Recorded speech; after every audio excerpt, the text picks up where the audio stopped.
finish your meal. We're going to continue on with our program. Today I'd like to welcome the St. Mary Hospital Service District number 2 and the associated Ochsner people that are here today. And our guest speaker and others, but our primary guest speaker will be Dr. William Cefalu, Chairman of the Board of St. Mary Hospital Service. Please don't stop. Thank you everyone for having us. Thank you, Mr. Roger, and the rest of the board for allowing us to come and present to you guys today. Discuss a very important topic, one that I hope you are all interested in learning more about, and that is how we create a sustainable healthcare delivery future for our area, and that's really what we want to focus on in today's discussion. To the potatoes of the talk, I would like to call up from representing Ochsner St. Mary, Ms. Jennifer Wise, who needs no introduction.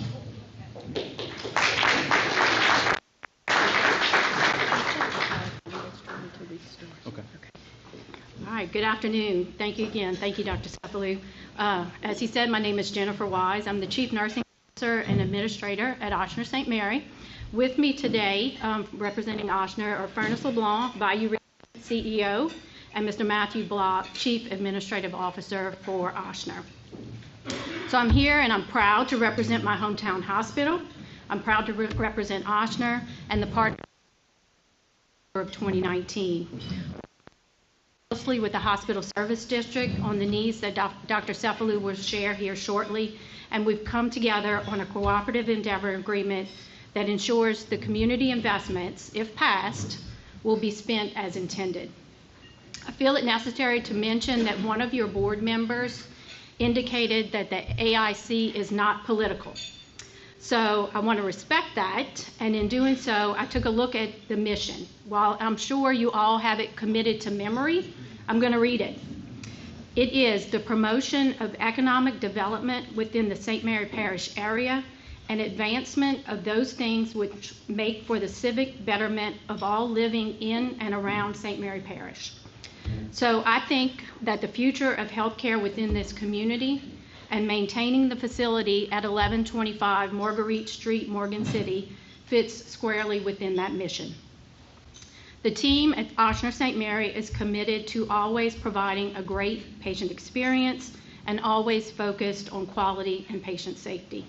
I want to commend the HSD Hospital Service District for taking the necessary steps to address the significant facility needs that we are facing.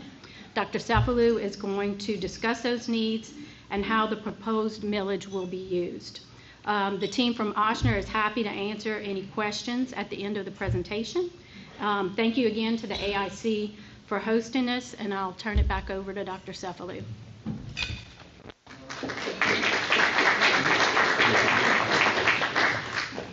Do we have to advance the slides? To get things started off, we'll go ahead and begin with a video presentation that we put together.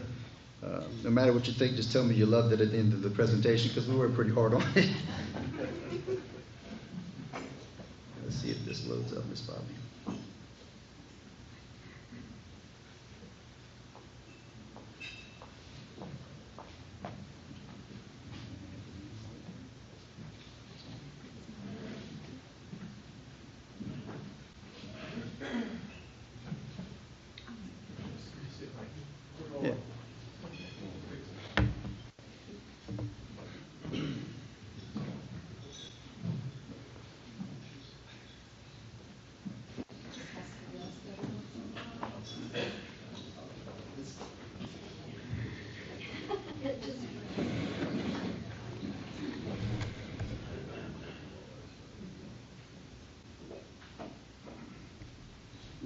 I am medical, not technical, so please bear with us. Our hospital, Ochsner St. Mary, is the heart of healthcare in our community. We offer compassionate, comprehensive care Our incredible, dedicated doctors, nurses, and staff make that heartbeat every day. We use advanced technology with a human touch to provide diagnostics, surgery, cardiology, emergency medicine, rehab, and much more. Ochsner St. Mary saves lives. Nationally recognized Ochsner Health operates the hospital, but we, the citizens of East St. Mary, own the facility. After 45 years, it needs major repairs. After this work, it will continue for years to provide the right environment for our patients and providers. We have a proposition on the December 7th ballot, which will fund major repairs and provide scholarships for local youth to attend medical or nursing school or other healthcare-related programs. They will return home to help our dedicated staff and patients. Our hearts are in what we do every day. Please vote on December 7th.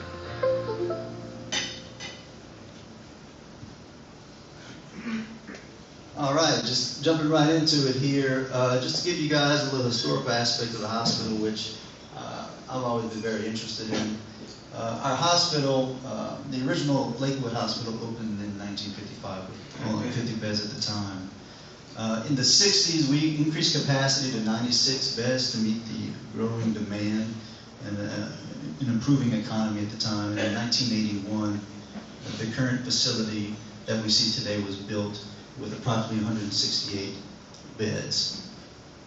In 2001, the Board of Commissioners at the time entered into an agreement with Providence Healthcare to lease the facility. This ultimately merged with LifePoint Health, and the name was changed at that time to Test Regional Medical Center. And in 2019, we, in working closely with Ochsner, signed the new lease, which is currently in place, and Ochsner came to our facility to pursue services there at that time.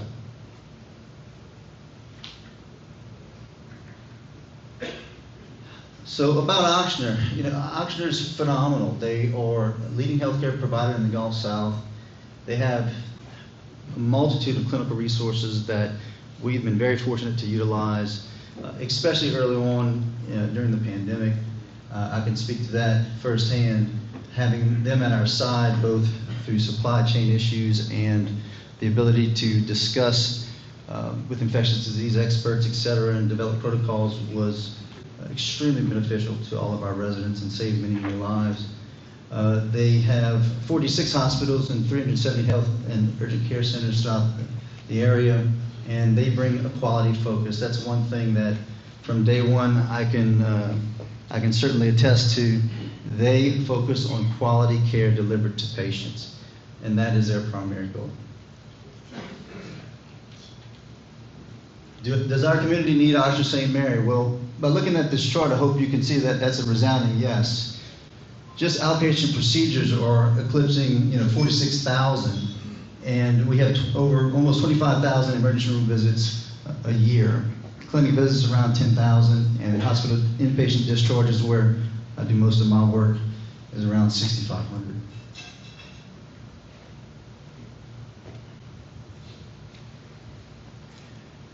We have made tremendous progress since Ochsner has assumed our facility. We have added new providers. It seems like every quarter or so we're looking at adding a different provider or a different resource that we didn't have prior. I know recently we've added urology, and we've also, a huge benefit for us on the inpatient side, which most people aren't aware of, is the robust telemedicine services that are provided from Ochsner. So we're able to utilize ICU physicians in our ICU. We're able to evaluate stroke patients in the emergency department using telestroke, cardiology care also through telemedicine. All these innovative ways to get specialists into rural areas where we may not have the capacity to provide enough business to have them there full time. We're still able to tap into those resources, which has been fantastic. We've also expanded outpatient hours and done several other things to improve access for patients to receive diagnostic procedures. Specialties offered at Ochsner St. Mary are impressive. I'll be honest with you, for rural hospitals, to have cardiology, endocrinology, psychiatry is a big one that we have on our 7th floor, which is very busy, very needed, and we're even, Oxford St. Mary is even looking to expand in that realm as well. Emergency medicine, et cetera, you can see the list there. But I would like to also emphasize that the telemedicine services, which I believe is going to be very important for the future of rural hospitals in general, to access these specialists, is already being done at our facility, thanks to Oxford. The emergency department is exceptional. We've always had a great crew in the emergency department. They're very good at what they do. They obviously act in appropriate time frames. When you look at the national average, we're in the top 10% as far as door-to-provider time. And as you can see in outpatient services, clinical services, we are in the top 2, top 5%. And one of the things I'm most proud of is our Leapfrog score is A+, which is the highest that you can obtain. Leapfrog surveys are done to assess the safety of your facility. They go in, look at all the services you provide, look at your protocols, and they look to see if patients are getting sick when they're in your building from something you're not doing as well as you should. And this is one thing I make sure to tell everyone I see, is that we have and have had for quite a while an A+ rating. You know that when you walk into Oxford St. Mary, you're safe, and we're going to take excellent care of you.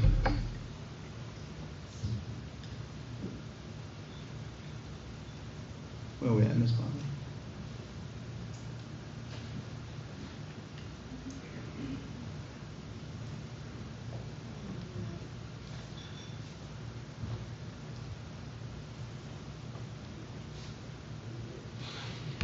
And I'll hand off here shortly to Ms. Bobby to take over with some of the economic impacts that our facility is having.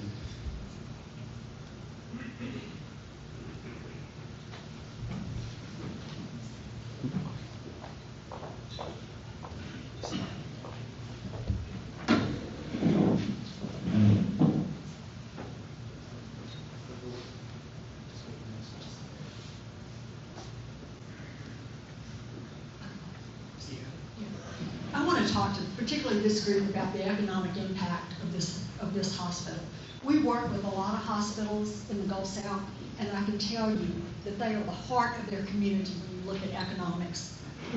There are 250 jobs. When you drive down that building and look at it, think 250 jobs in there. But those jobs, just in their payroll, is $24 million. $24 million. That's a big payroll for a community your size. However, when that money rolls over, when those people buy groceries, when they buy gasoline, when they go buying a house, it rolls over to an economic impact of $97 million. $97 million is an impressive figure. In terms of purchases locally, it's $3.3 million. $3.3 million. And in charity care, it's Medicaid and charity care is $95 million. And in parish and state taxes, $385,000. So their economic impact is enormous, and that's really not the reason they're there, but it's a nice benefit to have. I think it's very confusing to see the relationship between Ochsner and the hospital service district and the citizens of the parish, and we want to clarify that today. Ochsner Health is leasing the facility. So they're responsible for all of the operations. They're responsible for personnel, they're responsible for services, they're responsible for maintenance, and Ochsner up to $200,000 a year. But they've gone beyond that. They have invested $15 million in the facility. Let me say that again. They've gone beyond what their contract requires. They've invested $15 million in the facility because it needed it. St. Mary Hospital Service District owns the facility. That means you, the citizens, they represent, own this facility. And through a cooperative endeavor agreement that Jennifer alluded to, they are responsible for the facility, and the cooperative endeavor agreement allows them to operate the hospital. So that's the arrangement that they have. You, the citizens, own the facility. Ochsner operates the hospital. So This facility needs major investment. Why is that so? To help clinicians to continue to offer quality care.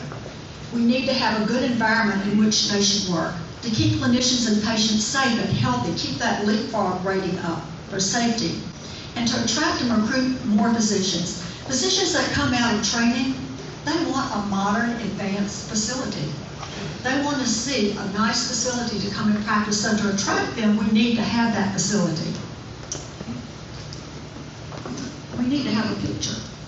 That's what he's starting for some reason. Yeah. I'm sorry we're having this trouble. We tested all this before. It's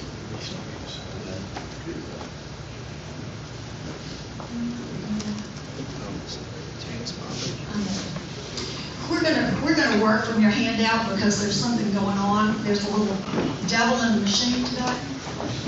But we're gonna talk about the facility as it relates to a 45-year-old house. I live in a 45-year-old house. Maybe some of you live in a 45-year-old house. And that house has had the roof repaired 2 or 3 times. It's had all the appliances repaired. It's had the heating and air conditioning replaced. And that's where we are with this facility. The facility is 45 years old, and it went through an enormous investment by Grace A. Bear. And Grace A. Bear made a huge list of what the facility needs. They need major building repairs. The HVAC system needs to be replaced, window replacement, but most of all, it's got to be sealed. So this is the reason that we're asking the community for an investment, is because of the facility needs. But in addition to that, well, I want to talk again about the moisture. The infrastructure investments are a lot about the moisture. We have to keep moisture out of the building. And when you have a house and moisture creeps into it, all kind of bad things happen. And so some of this money is dedicated to keeping the moisture out of the building, but it's also replacing and upgrading all the windows to hurricane-resistant windows. And you know we are in a hurricane path, and energy efficient, and also replacing the roof lashing. In addition to that, the HVAC system is kind of at the end of its life cycle, and it needs to be replaced. When you have an efficient HVAC system, it keeps moisture out of the building. And they're struggling with that now. If you go to Oxford St. Mary, you can see they have mobile units all around the building to move the air and to keep the moisture out. And that's not a good environment for a long-term basis. I think that another thing that needs to happen is the patient experience. The ERs is a great ER, but it could use some comforts for the patients that go there. It needs some upgrades. The entrance needs upgrades, the main lobby needs upgrades, and if any money's left over after all of that, we need to renovate the patient rooms as the funds allow. So that's the primary reason that we're asking for funds. We also want to address healthcare shortages in the area. St. Mary, HSD, and Ocean Health is working together to recruit local youth. And some of this money is going to be used for scholarships for local youth so that they can come back to the community, trained as doctors, trained as nurses, and come back to the community to help our staffing shortages. So when you're asked, what's money going to be used for? It's going to be used for facility improvements, and it's going to be used for scholarships for local youth. And I'll turn it over to Bill. He's got some things to say. Thank you.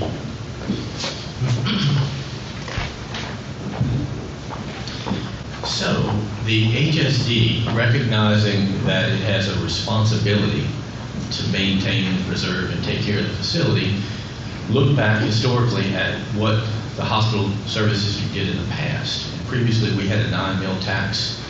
It was last voted on in 1995. And it was allowed to roll off because we had a different arrangement with LifePoint. But at this point, we basically are one of the only, if not the only, hospital service districts in the entire state that isn't collecting a millage. So we're in a particularly difficult market here with the size of our facility. Franklin, for example, is positioned well with Bayou Bend. They have a relatively new facility.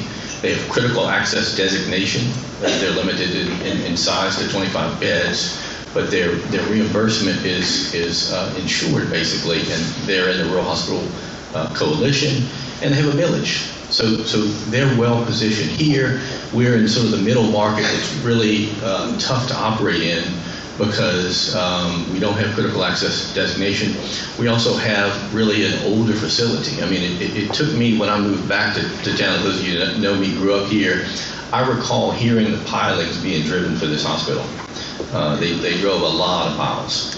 And I worked for Acadian Ambulance Service back in the 80s and transported patients to the hospital and flew in from offshore with patients.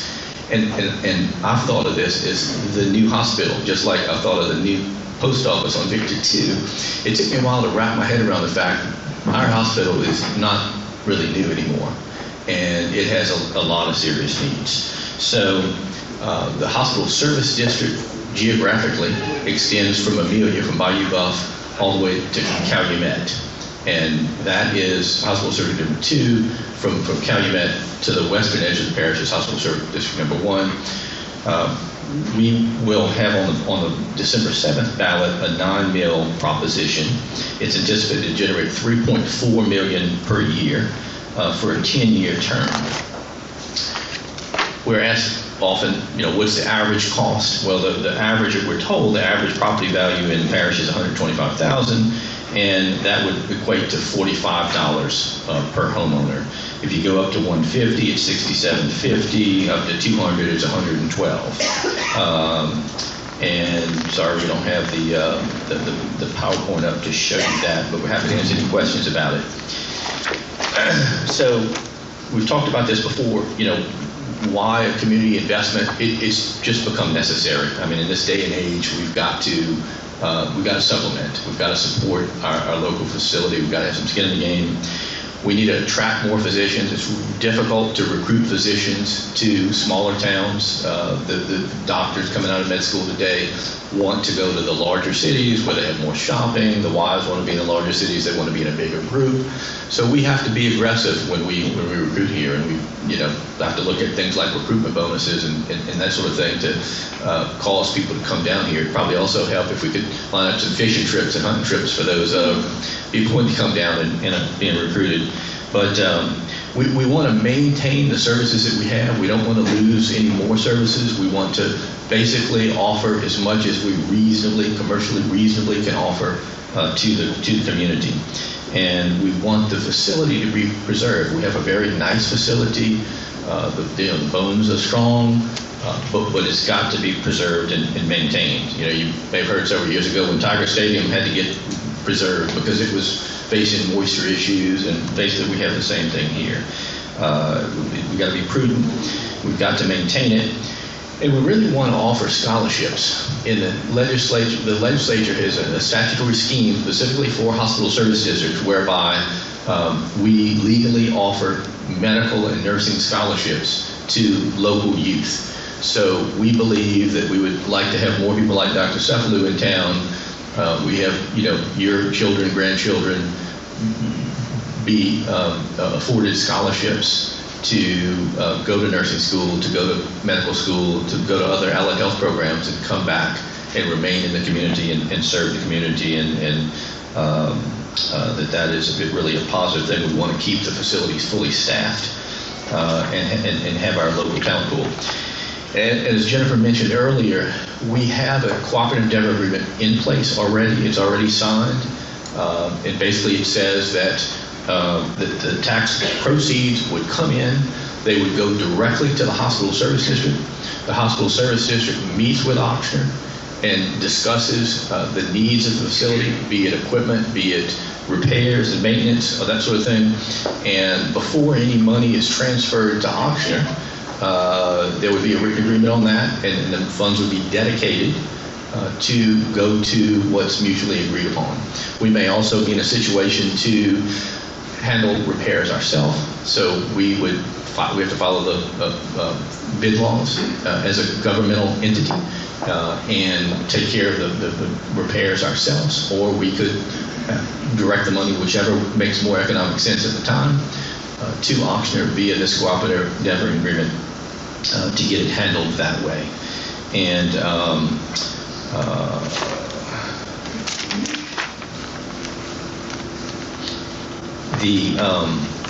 the election is December 7th. Between now and then, we're going to have a lot of outreach meetings. You may hear this again in another location, but we want everybody to be informed because we've done some investigation ourselves, and we've discovered that as Ms. Bobby mentioned, that the electorate here just doesn't understand. They don't know that we own the building.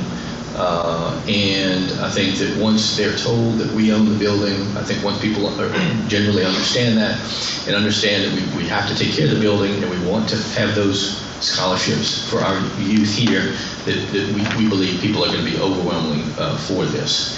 And healthcare is one of those pillars of the community that we just got to have. We've got to have flood protection. We've got to have drainage. We've got to have good schools. We've got to have good healthcare. And so we think this is a prudent means to take care of healthcare in the community. And at this point, I think we'll turn it over to questions.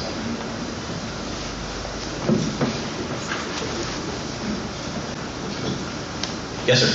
Once the money starts being collected, how fast can you use it? So the good question. The question was, once the money's collected, how fast can you use it?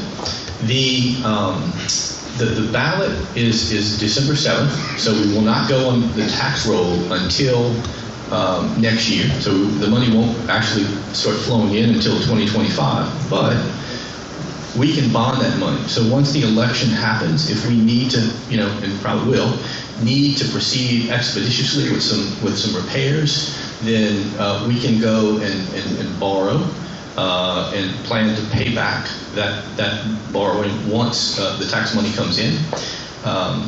We can also we have some money on hand. It's roughly $2.3 million that can be spent very quickly, but we could actually spend it over a significant portion of it, knowing that we're going to replenish that and with the tax money comes in. Plus, another big thing is we'll have the ability to pursue matching funds. Bigger capital outlay and other things. So we're going to be talking about pursuing all means of economic benefits to our community. And one of those is to make capital outlay requests and request other grant fundings. But to do that, you have to have matching funds. And so we'll be in a position, once we succeed in December, to get matching funds, just as the levy district has been able to benefit from having matching funds. The tax is relatively low, but when you can pursue other funds, other grants, and pay your match, then you can leverage the local funding and magnify the returns on that local investment, and that's another thing that we're hoping to do. And so we're going to be talking with the legislative delegation and others to pursue any and all funding that we can to improve the facility. Yes, sir. Bill, do you anticipate that this facility will stay the same, say 5 years from now, or will it? You think is this going to be enough? I guess. Well, that's a good question. Our hope is that it's enough. I mean, ideally, we really like to be able to not have to collect it for the full term. I mean, that I guess would be the ultimate benefit if we could have it for just as long as we needed it, pursue the things that we needed to pursue, maybe have a little rainy day fund, and then not make the full assessment. But that's something that I think would be taken up by the board on an annual basis. Franklin currently pursues 13.1 mills per year, and that's what they need to raise the money that they need on their end. We looked at this and felt that 9 mills was reasonable under the circumstances for us and for our needs, and we're gonna do the best we can with what we have.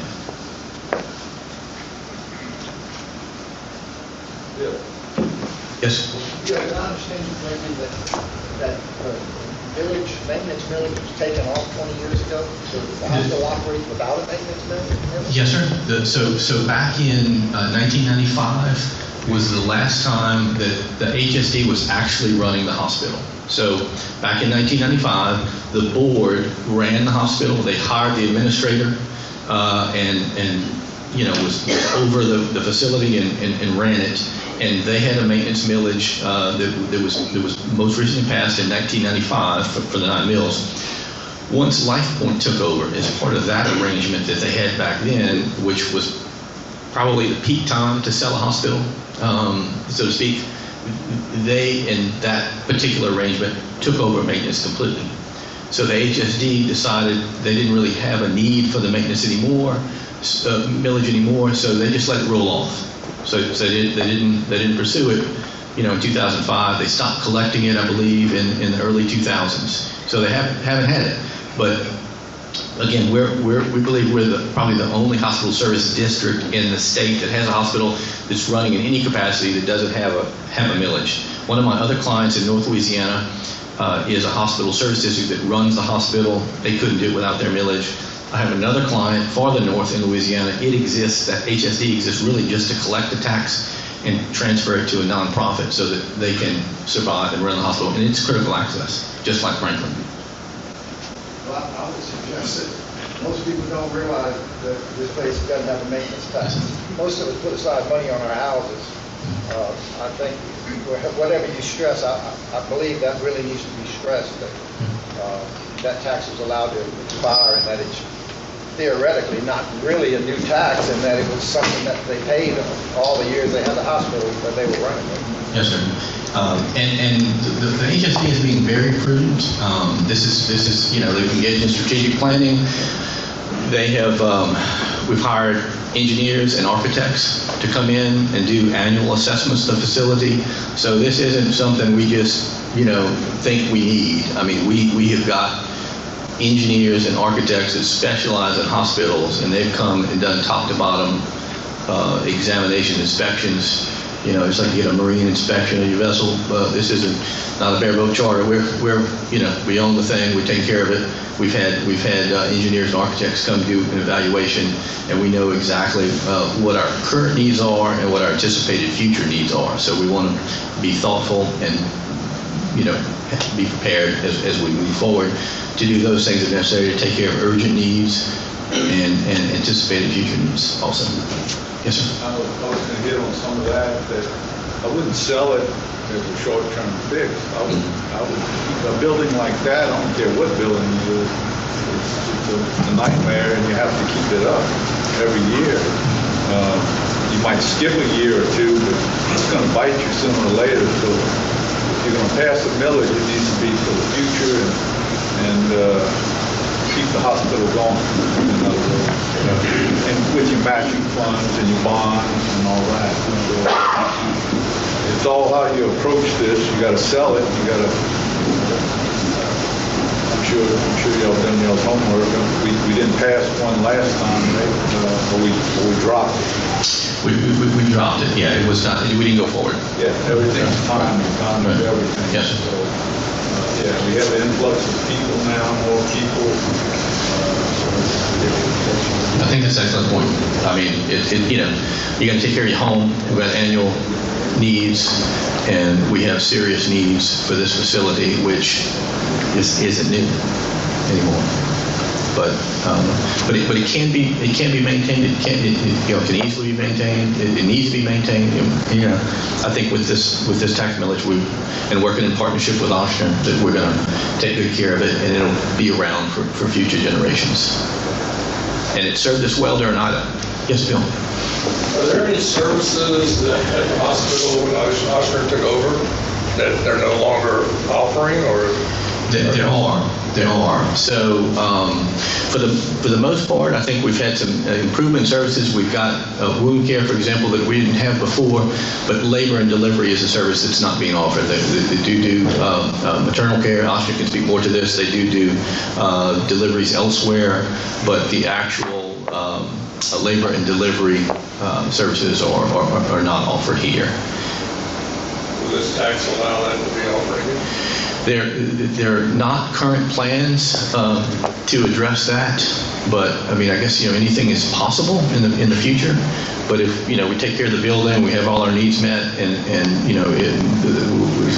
it's been explained to us that safety is a concern. So if we could safely do it, if we could recruit obstetricians to the community, and that's a real tough ask, because one of those specialties we're talking about before, med students that come out of, of their residency, when physicians finish doing an OB residency, they're looking at quality of life. And so, if they can go to a bigger city, be in a big group, take call, 3, 4, 5 times a month, they would far rather do that than to have to come to a smaller community where they're on call all the time, or they take half call, and that sort of thing. And so that's a big concern with specialties like OB, because, they have to have a hospital practice. They have to take call. They have to come when they're called. And so that's a challenge to get, 3 obstetricians to come to a small town and be willing to work basically, a third of the month on call. So I would like nothing better to see that, but, is it a reality? I'm told, it's not very likely. It's within the realm of possibility, but, we want to do all that we can to take care of the building, to have as many services as we can reasonably offer here. We'll never have a local neurosurgeon do a neurosurgery in Morgan City. We just don't have the population. But to the extent that we can have services here that can be commercially reasonable, then we'd like to have those for the citizens. And we think this is going to help us in that regard. Yes, sir. Scott? Bill, isn't the district grown geographically since that tax was in place years ago? So actually, it has. And that's partly why I think we will benefit from having, presumably 9 mills instead of 13.1 like in Franklin. But historically, when the legislature created hospital service districts back in the 50s or so, and St. Mary Parish had 2 hospital services initially. 1, Franklin, 2 for this eastern half. Then in the late 60s, those folks between Atchafalaya River and Connecticut decided that they were worried about ice, and back then, we just had the one Burritt Bridge, and they were worried about it closing, and so they carved out and created Hospital Service District number 3 and built Fairview Hospital. And in hindsight, that was probably misguided, because it never really took off, and there just really wasn't sufficient population there.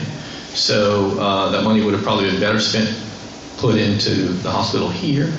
And even if you have an ambulance boat, on standby for those rare events when we have the bridge closed due to some issue.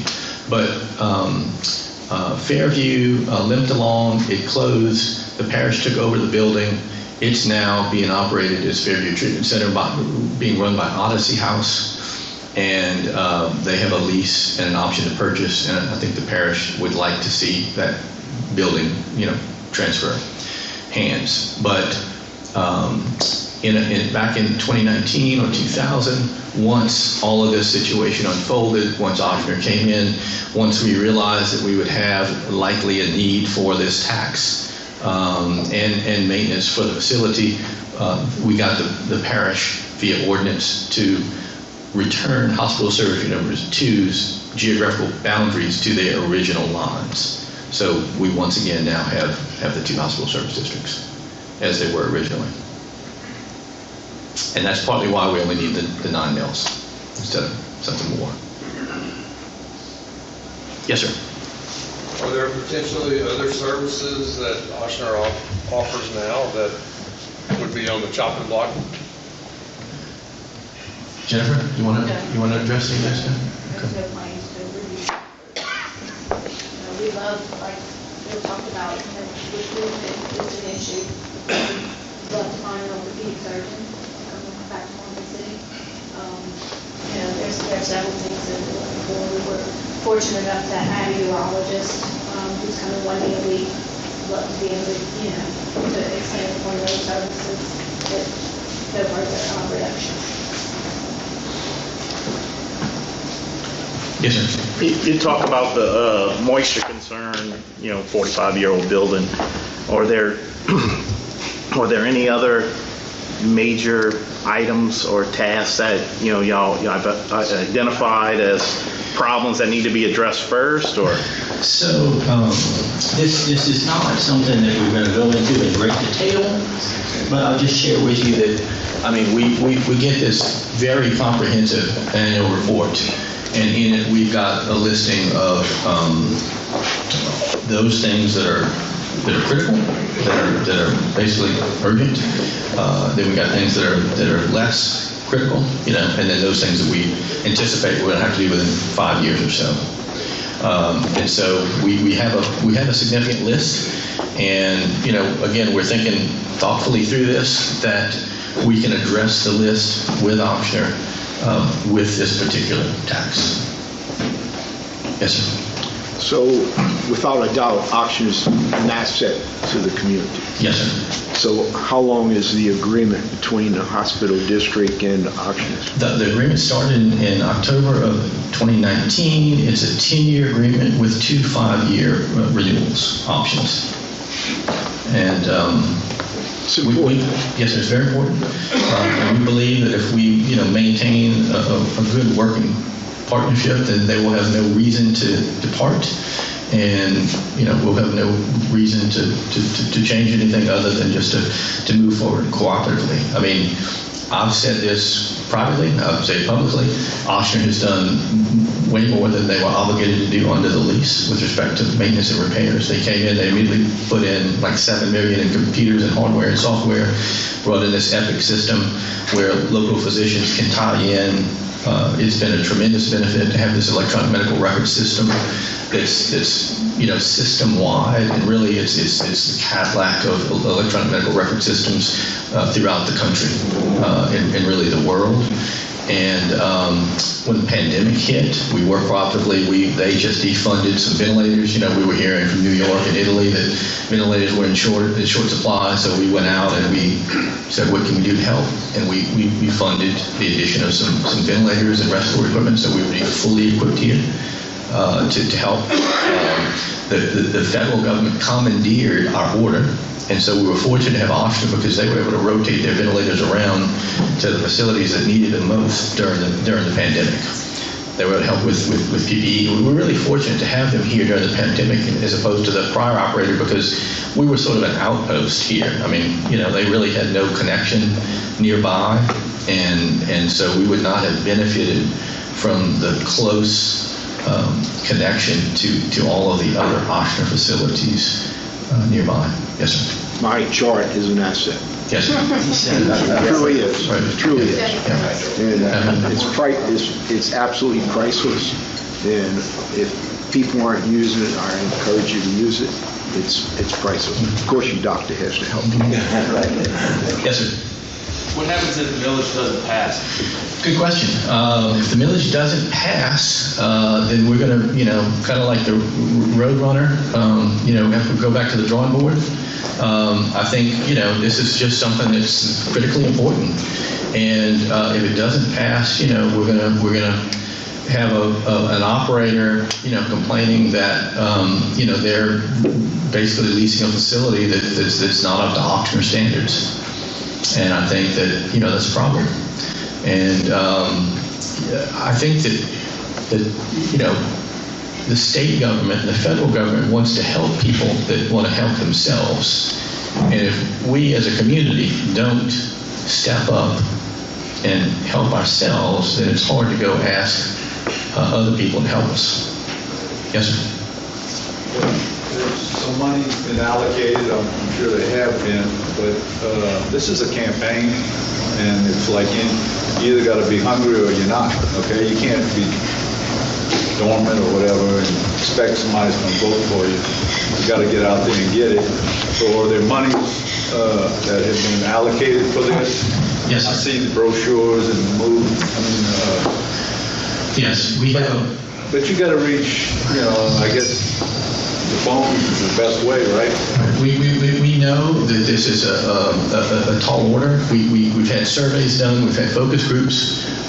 It's easy just to say this is important, we don't need to spend any money, let's just go let it pass, let people vote. But it's that important, so that's a good point. So we've hired a firm that has tremendous experience in dealing with hospital elections specifically. And so they are assisting in all manner of assisting, with videos, with actually marketing and targeting. I'm not on social media. I'm not a social media person, but they know that area, that space, and so they're working in that area. And you are, leaders of the community. So we've started this basically with meeting with the managers of the hospital. We were meeting with employees of the hospital. We're meeting with you. We're meeting with leaders of the community. We're going to all the parish, state, city government offices, and then we're going to be meeting with the chamber people, the Kiwanis people, the ministers, you name it. So you said that, you brought up the point that we're the only hospital that does not have a maintenance. Hospital service district, right. Yeah, doesn't have a maintenance millage, right. That alone can be your focal point to the common folk like us. There's no leaders that are going to pull a bunch of votes. Right. And they're going to organize. And so anyway, we want to remind all of you that we have early voting starts November 22nd. It runs from November 22nd to November 30th. So, we used to say vote early and vote often. This is not new office. So just a comment, okay, because I'm making comments. I think you had some good questions today that need to be incorporated into your presentation. And I know you talked about the levy district. When we were looking for our millage, 30 days before the vote, we gave a presentation every day. And please do that. Yes, we ask that you do that because it's important. This is our hospital. Thank you. Thank you. Anything else? Thank you very much.